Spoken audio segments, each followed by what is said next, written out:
Esta imagen de numerosos estudiantes Erasmus en las universidades de Castilla y León no se verá el próximo año. Vendrán muchos menos, igual que lo harán los estudiantes extranjeros que suelen llegar en verano a aprender español. Luego les damos las cifras.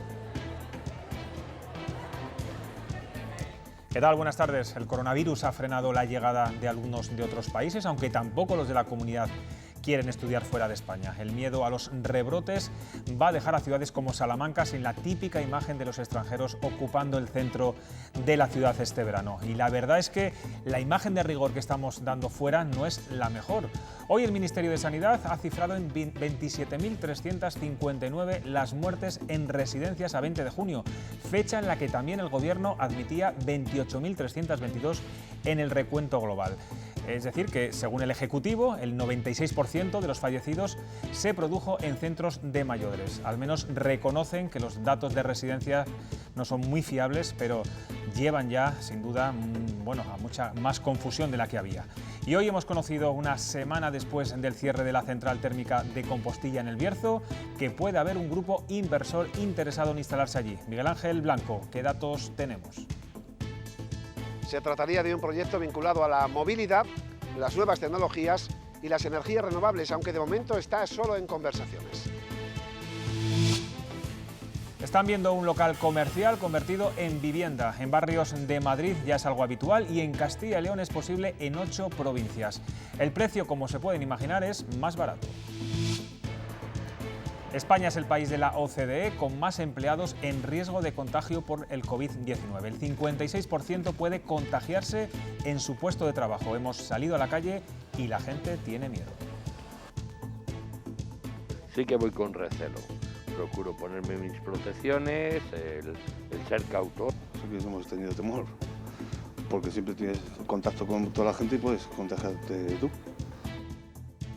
El mundo de las orquestas profesionales agoniza con un verano sin fiestas ni verbenas. Piden ayudas y el jueves se reunirán con el ministro de Cultura para buscar una solución.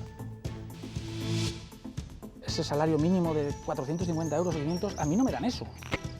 A mí no me lo dan. Entonces, que yo tengo que mantener una empresa, que tengo que pagar todas estas cosas, no me están dejando trabajar. Esta ha sido la tarde más calurosa del año y esperamos que esta madrugada también lo sea. Francisco, cuéntanos hasta cuándo va a durar este calor. Así es, José Luis, hoy hemos vuelto a alcanzar los 40 grados en Candelera, en el sur de Ávila, muy cerca de los 43 que hemos vuelto a tener en Huelva, la más alta de España, y esta noche vamos a seguir con mucho calor, temperaturas mínimas asfixiantes, seguro que a más de uno le cuesta conciliar el sueño, no se va a bajar de los 18, 19, 20 grados en muchos puntos del sur, y mañana, eso sí, las máximas bajan un poco, aunque van a seguir siendo altas en general durante toda la semana. De hecho, los activos, aunque bajen mañana las temperaturas, siguen activos los avisos de la Agencia Estatal de Meteorología por temperaturas altas en Valladolid, Zamora, Salamanca y puntos de Ávila. Estos de Palencia y de Burgos serán por tormentas por la tarde. Crecen hasta un 8.500% los locales convertidos en casas en muchas zonas de Madrid, como Ciudad Lineal, Fuencarral o La Latina. Solo este año se espera la transformación de más de 1.000 locales en viviendas. El alquiler residencial de estos espacios está cambiando la fisonomía tradicional de muchos barrios. Pues Castilla y León no es ajena a esta tendencia que poco a poco se va instalando en ciudades como Valladolid. La Asociación de Constructores de Castilla y León busca salidas con el Gobierno de la Junta a esta situación, más allá de las que plantean los propios ayuntamientos. Sobre la mesa está flexibilizar su uso para convertirlos en viviendas, algo que ya puede hacerse en 8 de las 9 provincias de la comunidad. En Burgos el ayuntamiento de momento no lo permite. Entramos en este local comercial de 75 metros cuadrados que se acondiciona ya para una vivienda. Todo se hace de nuevo al gusto del propietario y a un precio más ventajoso. Tener la autorización de la comunidad de propietarios, eso es fundamental, porque sin esa autorización no se puede hacer esa transformación. Luego lo que hay que verificar también es que cumplen las ordenanzas municipales. Otro requisito que tiene que tener es que al menos 2 de las estancias que tenga el local, que tenga la vivienda, puedan dar hacia la vía pública. Llevaba más de un año a la venta como local, pero nadie se había interesado tampoco para oficina. Hay mucha más aceptación, mucha más demanda de clientes que quieran comprar o clientes que quieren alquilar viviendas. La inmobiliaria planteó la conversión a la constructora y el ayuntamiento accedió. La práctica totalidad de los locales de esta céntrica calle no tiene más inquilinos que estos.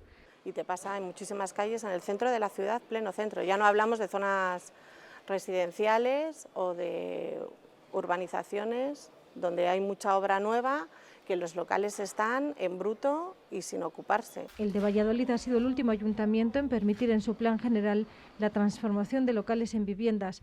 También puede hacerse en el resto de capitales, salvo en Burgos. No en todos los locales es posible, pero desde la Asociación de Constructores piden, para los que no pueda hacerse, que alberguen las oficinas ahora situadas en los pisos de los edificios. Pues para completar esta información sobre esta tendencia de convertir locales comerciales o espacios deshabitados en viviendas, algo incipiente en Castilla y León, pero muy extendido, como hemos visto, en Madrid y en otras zonas de Europa, vamos a hablar ahora con otro de los sectores afectados, en este caso el inmobiliario. Tenemos desde Madrid al portavoz del portal idealista.com, José López Molero. Buenas tardes. Hola, buenas tardes. Bueno, ¿a qué cree que responde el incremento de convertir o transformar locales comerciales en viviendas? Siempre claro está que cumplan unos requisitos de habitabilidad. Bueno, estamos viviendo una pandemia que nos va a dejar, lamentablemente, seguramente muy dañado nuestro tejido empresarial, ¿no? Y el sector del comercio se puede ver afectado. Entonces, podría ser que muchos locales se quedaran vacíos y esta podría ser una de las opciones que yo creo que se dará más en las grandes capitales de provincia, se podría dar en las grandes capitales de provincia, donde hay mucha demanda y muy poca oferta y los precios se han disparado. Sí, en la mayoría de las ciudades se ven, bueno, como decíamos, locales comerciales con el cartel de se vende o se alquila, a veces durante años incluso. También se ven promociones nuevas de viviendas y barrios enteros con los bajos sin abrir. ¿Es esta una buena fórmula para acceder a viviendas más asequibles, a precios, bueno, digamos, más adaptados, e incluso que los dueños de estos locales les puedan dar una salida? Bueno, yo diría que es una opción más, es decir, el abanico se amplía y tenemos esta opción. Hay que destacar que estos locales deben cumplir tener unos requisitos y unos criterios, ¿no? de una fachada importante, un número de metros también importante para poder transformarlo, ¿no? Entonces, yo diría que es una opción que se puede valorar, se amplía el abanico, pero creo que se dará sobre todo en grandes capitales, en zonas donde hay muchísima demanda y poca oferta. Y bueno, es una opción más que se puede valorar, sí.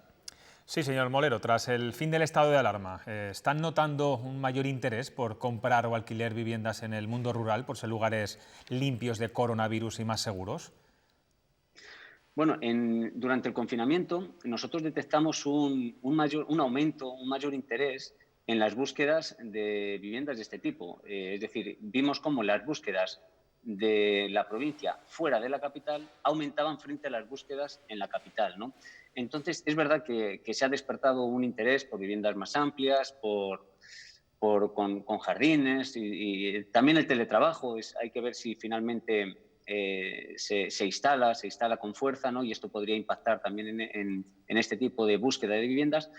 Pero yo diría que el interés existe, el interés ha existido, las búsquedas están ahí, pero yo esperaría un poco a tener los datos, es decir, a ver si se han transformado en transacciones inmobiliarias, en compraventas, y esto lo podremos ver seguramente en octubre con los datos del Colegio de Registradores y Notarios, ¿no? Usted, que tiene una visión, bueno, panorámica de la situación del sector inmobiliario en España, algo que también estamos viendo y muchos vecinos de urbanizaciones y pueblos están sufriendo en las últimas semanas es la ocupación de viviendas por familias o grupos, los conocidos como ocupas. En Valladolid, de hecho, ha habido varios casos recientemente. ¿Están notando un incremento de estas prácticas desde que terminó el confinamiento? Bueno, es verdad, los datos que tengo son pues los que vemos a través de los medios de comunicación, son casos muy llamativos, muy sonados, pero yo diría claramente que hay que intervenir, hay que prevenir y hay que dar una mayor seguridad al propietario ante este tipo de acciones. Algo hay que hacer, es decir, nos quejamos de que en algunas capitales de provincia el precio del alquiler está disparado y es muy caro, y es verdad. Y, sin embargo, no damos facilidades ni seguridad jurídica a los propietarios para que saquen estas viviendas al alquiler. Entonces, yo creo que hay que retomar este estos problemas y hay que ponerle solución, una mayor seguridad jurídica, una protección al propietario frente a estas acciones, ¿no? Sí, por último, hoy mismo han publicado en el idealista.com un informe sobre el precio de la vivienda usada. Ustedes alertan de que es el mayor descenso de la serie histórica respecto a los datos que tienen registrados. En Castilla y León la bajada en el segundo trimestre es el segundo trimestre, justamente el del estado de alarma, ha sido de un 4,2%, 2 puntos menos que a nivel nacional. ¿Prevén caídas de precio mayores en el sector inmobiliario? ¿O va a ser progresivo el descenso de precios como ya ocurrió en la última crisis? Efectivamente, en la anterior crisis, esta caída de precios, no debemos olvidar que la anterior crisis fue una crisis crediticia, donde esta bajada de precios fue muy alargada en el tiempo, porque bueno, obviamente cada vivienda tiene unas cargas hipotecarias y era muy difícil bajar por debajo de esa carga hipotecaria que ya existía, ¿no? Estamos en un momento diferente. Es decir, es verdad que hemos visto una caída ahora, la mayor caída trimestral que vemos desde que tenemos datos, es decir, desde hace casi 20 años.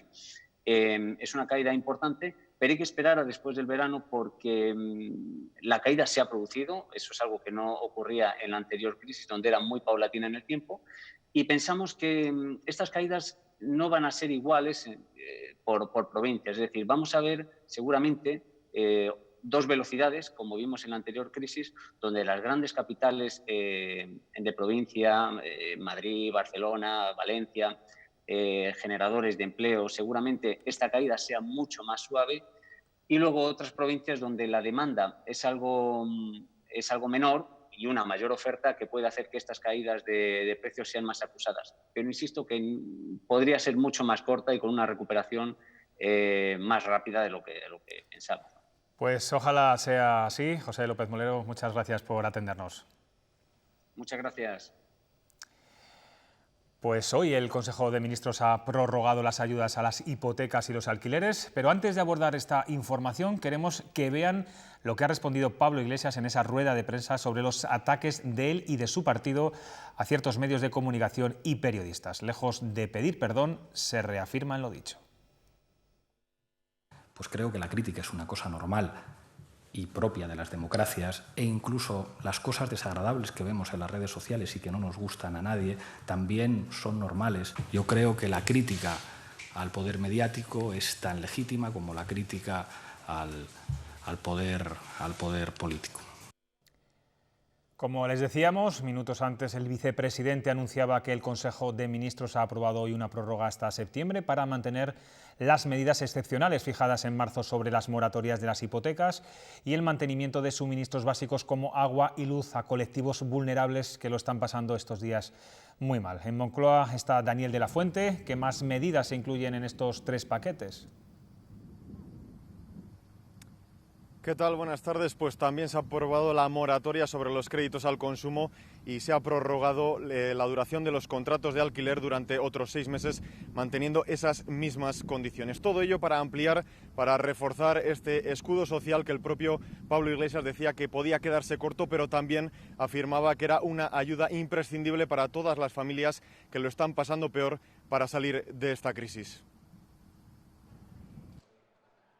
El Gobierno prorroga hasta septiembre 3 paquetes de medidas conocidos como escudo social para mitigar los impactos de esta crisis en las familias más vulnerables. Seguramente mejorable, seguramente limitado, pero sin precedentes en la historia de nuestro país.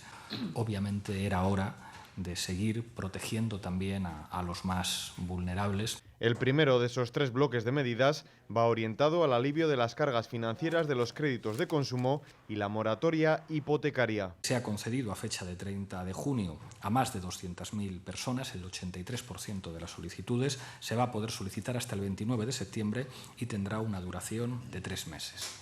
También se podrá pedir hasta el 30 de septiembre una prórroga en el contrato de alquiler por un periodo de 6 meses con las mismas condiciones.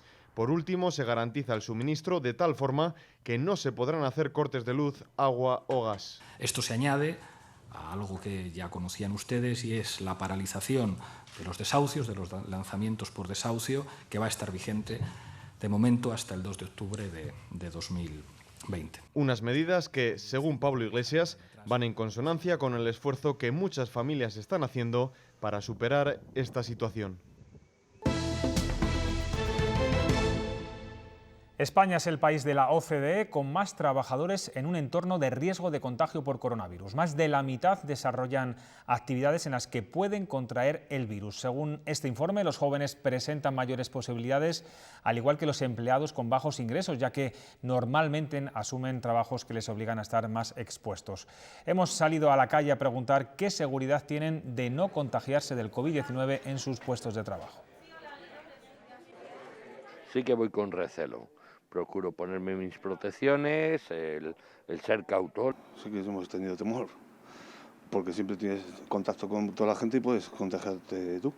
No es miedo, no es temor ni es miedo, simplemente que creo que las cosas se deben de hacer como nos cuentan. Yo tengo prudencia, aunque veo que la gente tiene poca prudencia al respecto. Lo que parece que nunca vamos a conocer con certeza son los datos de personas mayores fallecidas por COVID-19 en residencias. El baile de cifras es tal que el propio Ministerio de Sanidad, Estefanía Ureña, reconoce la escasa calidad y rigor de estos datos. Sí, José Luis, según un documento del Observatorio Nacional de la Dependencia, la cifra de personas mayores fallecidas en residencias es de 27.359. 9.000 de esos fallecimientos serían defunciones confirmadas por COVID-19, 9.800 estarían relacionadas, habrían tenido síntomas relacionados con el coronavirus y el resto por otras causas. Lo que no cuadra es que esos 27.000 fallecidos en residencias sean solo 1.000 menos del dato global ofrecido por el Gobierno, esas 28.322 muertes en total en España por COVID-19. El propio Ministerio de Sanidad ha confirmado la baja calidad de esos datos. En marzo, por ejemplo, publicaba una orden para obligar a las comunidades autónomas a facilitar todos los datos concernientes a las residencias y han sido muy dispares dependiendo de la comunidad autónoma. Incluso hay una comunidad que durante toda la pandemia no ha facilitado ni un solo dato. Un baile de cifras que lo que añade es más confusión a toda la recopilación de cifras. Los profesionales sanitarios suspenden la actuación del Ministerio de Sanidad y de las consejerías durante la pandemia. Según una encuesta de la Fundación Instituto para la Mejora de la Asistencia Sanitaria, 9 de cada 10 consideran que ambas administraciones actuaron tarde. El 30% no dispuso de equipos de protección cuando los necesitó y el 60% afirma que se limitó la ventilación mecánica y los cuidados intensivos según la disponibilidad de recursos y las características de los pacientes. En los laboratorios salmantinos se van a fabricar los llamados kit ELISA. El CSIC ha conseguido crear una nueva tecnología para detectar el virus con un 98% de fiabilidad. 4 grupos de investigación han trabajado en este proyecto que estará disponible en los hospitales españoles en tan solo un mes y medio. Queríamos disponer de herramientas diagnósticas producidas en España. Para nosotros la producción nacional era fundamental en este sentido. Para el primer formato, que sería el test ELISA, ahora mismo tenemos una capacidad de producción de unos 14.000 test diarios. Para el formato de citometría de flujo estaría por encima de esa cifra con mucha diferencia. En Soria, la provincia más afectada por el coronavirus, la crisis sanitaria ha agudizado la falta de médicos de la que ya adolecía antes de esta pandemia. En este momento las vacantes en Soria se han duplicado y se espera que a lo largo de este 2020 se jubilen 28 médicos más. Necesitan relevo y quienes podrían dárselo no tienen plaza. Son en concreto 9 facultativos que están dispuestos a quedarse en esta capital. 18 médicos sorianos han sacado plaza en el último examen para optar a las vacantes de 2018. De ellos, solo 9 podrán quedarse en Soria. El resto podrían tener que marcharse a trabajar fuera. El problema es que en este intervalo de tiempo, en estos 2 años, prácticamente las vacantes en Soria, sobre todo debido a las jubilaciones, se han duplicado. Y si se nos van 9 médicos, se crearía una situación en atención primaria prácticamente insostenible. Un problema que está previsto se agrave mucho más en los próximos años. Tan solo en este 2020 están previstas 28 jubilaciones. Tenemos una situación casi desesperada. El futuro es complicado, sobre todo teniendo en cuenta la demografía médica, las numerosas jubilaciones. Una situación que ha generado preocupación e indignación entre los profesionales sorianos. Habría un gran enfado porque son médicos que llevan trabajando toda su vida en el sistema sanitario de Castilla y León, en Soria. Para ellos es un trastorno, pero para la atención primaria de la provincia de Soria es una catástrofe. A pesar de ello, aún queda un pequeño halo de esperanza para ellos, ya que la Junta se ha comprometido verbalmente a dar solución mediante comisiones de servicio. Habrá que esperar al próximo lunes para ver si ese compromiso finalmente se ratifica y esos 9 médicos pueden quedarse a trabajar en Soria. Y siguen las muestras de reconocimiento a los sanitarios. Estos casi 2.000 ramilletes donados por 3 negocios locales han llegado al Hospital de Segovia para agradecer a todo el personal del centro su entrega y valentía durante la pandemia. Este hospital es uno de los que peor lo han pasado estos meses, de ahí que cada ramillete lleve impresa la palabra gracias. Gracias a los médicos, a las enfermeras, celadores, personal de administración y también de limpieza. Una muestra de agradecimiento para todos los sanitarios y todo el personal de mantenimiento y limpieza que han estado durante tantos meses al pie del cañón, siendo súper profesionales y atendiendo con mucho cariño. Los brotes siguen preocupando a las autoridades. En Cataluña mañana aprobarán el uso obligatorio de la mascarilla en todo el territorio. El foco de Ordizia en el País Vasco ha sumado 23 positivos en las últimas horas, mientras en Asturias, hasta ahora libre de brotes, ha registrado el primer positivo en casi un mes. Llevar mascarilla será obligatorio en toda Cataluña, aunque se mantenga la distancia de seguridad. La Generalitat aprobará mañana esta medida para imponer su uso en espacios públicos y privados y evitar más confinamientos, como el de la comarca leridana del Segrià, mientras en Alemania empiezan a despedirse de este accesorio. Allí solo es obligatorio en espacios cerrados, pero el 4 de agosto el estado de Mecklemburgo-Pomerania Occidental dejará de exigirla en el interior de los comercios. Se dispara a 30 el número de positivos por coronavirus del brote de Ordizia en Guipúzcoa. Son 23 más que los registrados ayer. 14 se han conocido tras hacer casi 1000 pruebas PCR. El resto eran positivos anteriores que ahora se han relacionado con el foco. Y Asturias, la única comunidad junto a La Rioja que no tenía brotes, ha registrado hoy su primer positivo en 25 días. Ahora rastrean los contactos de este caso que podría ser importado de Cataluña. El presidente brasileño Jair Bolsonaro ha dado positivo en coronavirus. Él mismo lo ha explicado en su residencia oficial. Ayer acudió al Hospital de las Fuerzas Armadas de Brasilia para realizarse una radiografía en los pulmones después de sentir cansancio, dolores musculares y 38 grados de fiebre. Bolsonaro dice que puede haberse contagiado por su actitud dinámica en las últimas semanas, pero desde el inicio de la pandemia ha sido criticado por incumplir las recomendaciones sanitarias. Soria es la provincia elegida por los Reyes para hacer su parada en Castilla y León dentro del recorrido que están realizando por toda España. Según ha podido saber Castilla y León Televisión, don Felipe y doña Leticia estarán en Soria el próximo miércoles 15 de julio, pero se desconocen aún los detalles de su visita. Hoy han estado en Murcia, donde han visitado un instituto de investigación biosanitaria y han visitado también una cooperativa hortofructícola. La reina ya estuvo en Soria en 2017 y en el Burgo de Osma en 2019. Porque aquí ahora mismo, bueno, ustedes ahora mismo... Antes de la pandemia, cada año llegaban a nuestra comunidad 45.000 alumnos extranjeros. Ahora apenas están llegando estudiantes a las escuelas de español. De hecho, pocos han optado por abrir en nuestra comunidad debido a la incertidumbre que vive el sector. Salamanca es, sin duda, una de las ciudades más perjudicadas por los cursos de español de la universidad y por el gran número de escuelas privadas que existen.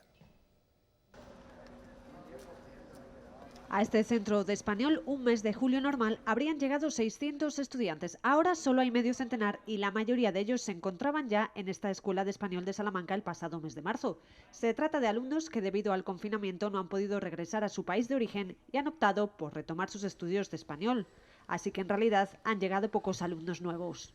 Los nuevos estudiantes son casi todos europeos, los que ya estaban, la mayoría son orientales, y los nuevos pues de Centro Europa. Franceses, holandeses, algún alemán y algún inglés, pero principalmente europeos. De Estados Unidos cero.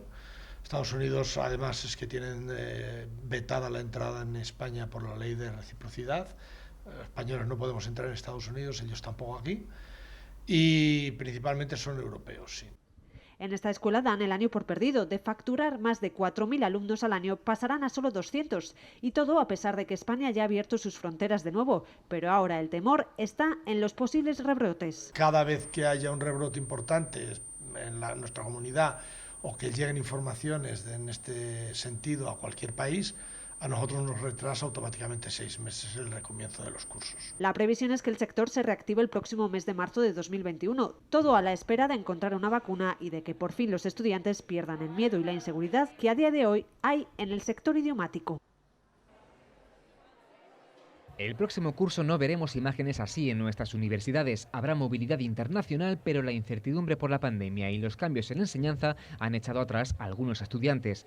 En la Universidad de Burgos esperan a unos 60 alumnos extranjeros. El año pasado fueron 200. A la de León llegaron 458. Para el que viene hay apuntados 116. Y en Salamanca, que recibió a 1 millar, de momento parece que vendrán 300 menos. Llegarán de toda Europa, pero también de Chile, México, Estados Unidos o Asia. Tampoco será igual la salida de alumnos de Castilla y León a universidades extranjeras. Cómo están las cosas en el país, si las medidas que han tomado. Pasarte además el confinamiento, imagínate que se volviese a producir algo así. Por lo general, las universidades de la comunidad enviarán al extranjero la mitad de alumnos que un año normal. En Salamanca, la mitad de los 500 admitidos ha renunciado. En Burgos y León, un centenar ha cambiado de idea y unos 300 en Valladolid. Por ejemplo, en Praga sé que están bastante bien las cosas, a diferencia de, por ejemplo, Reino Unido. Yo me voy a Catania, Sicilia. Primero el primer cuatrimestre no se iba a dar, luego iba a ser online, luego el segundo ahora es presencial. Además de por seguridad, las clases exclusivamente online o las prácticas en carreras sanitarias son otras razones por las que el año que viene cientos de universitarios no se moverán de su facultad. El presidente de la Junta ha recibido esta mañana a la presidenta de la empresa familiar. Rocío Herbella le ha entregado un documento con propuestas para la reactivación económica, mientras que Fernández Mañueco ha ofrecido su gobierno como el mejor aliado para crecer y crear empleo. En cuanto a la supresión del impuesto de sucesiones, ambos la defienden, aunque el presidente del Ejecutivo Regional lo remite a cuando las circunstancias lo permitan. Y los agentes sociales siguen a la espera de que el presidente de la Junta les convoque para reclamarle que cumpla el acuerdo del cumplimiento y del complemento, además de los ERTEs, tras criticar duramente el acuerdo del Consejo de Gobierno de la pasada semana, donde dejan fuera de estas ayudas a 40.000 empleados y 30.000 autónomos. Están ya incluso preparando un calendario de movilizaciones. Hoy la consejera de Empleo ha negado que el diálogo social esté en riesgo. El diálogo social sigue siendo una seña de identidad de esta comunidad. El compromiso de Ciudadanos y de esta consejera es absoluto con el diálogo social. Se han cumplido todas las medidas, más de 220 millones de euros con el diálogo social, y el que en un punto parte de un punto del acuerdo se esté o no de acuerdo no significa que se rompa el diálogo social. En ningún caso, ni lo quieren los sindicatos ni lo quiere este gobierno. Acompañando a Carlota Amigo en ese mismo acto que veían estaba la presidenta de los hosteleros de Valladolid. Ha pedido al Gobierno regional que sea más permisivo con las restricciones post-coronavirus que aplica a los locales de ocio nocturno. Ahora confiamos en que la Junta de Castilla y León nos escuche un poquito con el tema de los aforos y podamos guardar esa distancia de seguridad y esos protocolos, pero podamos aumentar un poquito el aforo con el tema del ocio nocturno, pues la verdad que se encuentra ahora mismo muy tocado. Y en El Bierzo siguen buscando alternativas al cierre de la central térmica de Compostilla 2. Justo hoy se cumple una semana de la clausura de las instalaciones. Endesa, a través de su programa Future, asegura contar con hasta 10 proyectos diferentes para esas instalaciones. En las comarcas mineras hoy concluía el plazo para que los ayuntamientos presenten proyectos que sustituyan al carbón, pero además la noticia también pasa por una iniciativa empresarial que, según el presidente de la Diputación, podría ocupar todo el espacio actual de la central. Miguel Ángel Blanco está en Cubillos del Sil. Buenas tardes, cuéntanos. Era el último día en el que los ayuntamientos de comarcas mineras de Castilla y León podían presentar proyectos alternativos al cierre de la minería y el sector eléctrico para intentar revitalizar estos territorios. Pero es jornada en la que el presidente de la Diputación de León ha desvelado que mantiene conversaciones con un enorme grupo inversor para instalar, si puede, aquí en Compostilla 2, una gran industria que generaría miles de empleos con un proyecto que estaría vinculado a la movilidad, a las nuevas tecnologías y las energías renovables. podría crear varios miles de puestos de trabajo en El Bierzo, que creo que su instalación es vital para la comarca del Bierzo, que se debería instalar en los terrenos de Endesa, y una vez más reivindico que Endesa no se puede ir de rositas del Bierzo, que Endesa ya ha tenido los beneficios que debería tener y muchos más, que esos terrenos que pretende vender como un suelo industrial eran terrenos públicos que deben revertir en El Bierzo. Uno de los sectores que más pérdidas va a sufrir este año es el de los espectáculos debido a la ausencia de fiestas. No solo no reciben ingresos, sino que además tienen numerosos gastos. Hemos estado con una empresa burgalesa afectada. Iba a ser un año pletórico para esta empresa de espectáculos, pero la suspensión de fiestas, celebraciones y todo tipo de eventos ha dejado sin ingresos al sector de la cultura y los festejos populares. Ese salario mínimo de 450 euros o 500, a mí no me dan eso. A mí no me lo dan. Entonces, que yo tengo que mantener una empresa, que tengo que pagar todas estas cosas, no me están dejando trabajar. La mayoría de sus trabajadores, como Elena, vivían exclusivamente del mundo del espectáculo y ahora se han quedado sin ingresos y sin acceso a una prestación por desempleo. Por lo menos una ayuda nos den, porque no tenemos nada. Sonia, una de las cantantes del grupo, ha tenido que buscarse otra opción de empleo y desplazarse desde Aranda de Duero a Valladolid. Tienes que vivir. Entonces, si no hay lo de la música, pues te tienes que buscar otra cosa.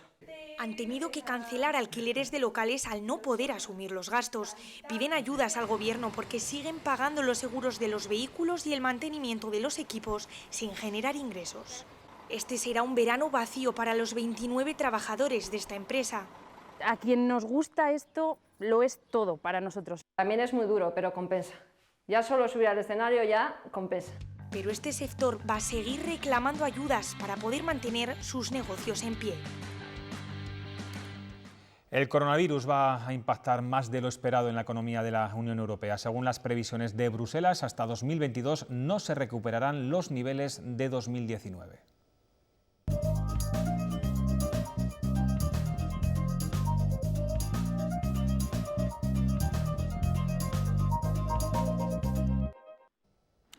Según la Comisión Europea, Francia, Italia y España serán los países más afectados. Se espera que nuestra economía caiga este año casi un 11% y que crezca un 7% en 2021, una diferencia mayor que la media europea. El aumento de la deuda y del déficit no se debatirá, al menos hasta después de verano.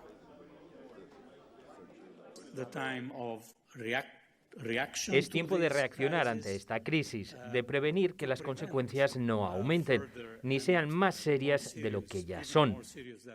Esto supone que la discusión sobre los niveles de deuda no sea una prioridad, aunque no desaparezca. Castilla y León y la región norte de Portugal estrechan lazos de cooperación transfronteriza. El vicepresidente de la Junta se ha reunido este martes con su homóloga portuguesa en Miranda do Douro. Han acordado elaborar un documento estratégico para solicitar de forma conjunta fondos europeos para dinamizar ambos territorios. Además, profundizarán en la cooperación de proximidad que permite garantizar mejor los servicios esenciales en los municipios de ambos lados de la raya. Demográfico en nuestra comunidad, en esta zona de la frontera, es un reto muy importante. Hemos abierto ya ese camino con la comisaria de demografía, que ya visitó la comunidad, y ya le reseñamos la importancia de trabajar y destinar fondos específicos a estas zonas tan afectadas. En Castrotierra de la Valduerna, en León, la muerte de un vecino de 84 años con carga de anticuerpos del coronavirus indica que padeció en su momento la enfermedad. Ha activado además un protocolo para realizarle pruebas PCR a su entorno. Una decena de vecinos y familiares del fallecido se han sometido a los análisis, que han dado negativo en todos los casos, salvo en uno, cuyo resultado ha sido no concluyente y que tendrán que repetir el test. Imagen que recogemos de la web del diario ABC. El incendio de un camión ha obligado al corte de la autovía A66 a su paso por Onzonilla, en la provincia de León. En este incendio no ha habido que lamentar heridos, aunque sí problemas de tráfico en ambas direcciones de la autovía. Bueno.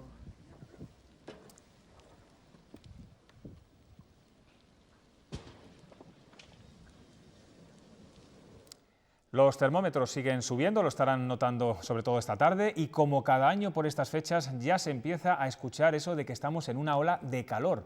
Pero es un término que no puede utilizarse a la ligera, porque un periodo de altas temperaturas necesita cumplir algunos requisitos para poder recibir ese calificativo. Francisco, de nuevo, cuéntanos cuáles son las condiciones para poder llamarlo así. Buenas tardes, José Luis. Pues este significado de ola de calor no está homologado internacionalmente, de hecho cambia un poco según el país.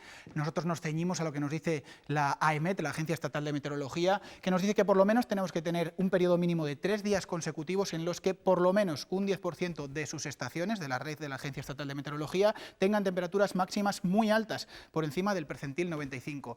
Este concepto de ola de calor solo abarca las temperaturas máximas, pero nosotros también estamos pasando mucho calor por la noche. Vamos a introducir también algunos términos en cuanto a las temperaturas mínimas, y es que ya lo hemos explicado algunas veces, cuando durante toda la madrugada no se baja de los 20 grados, tenemos una noche tropical.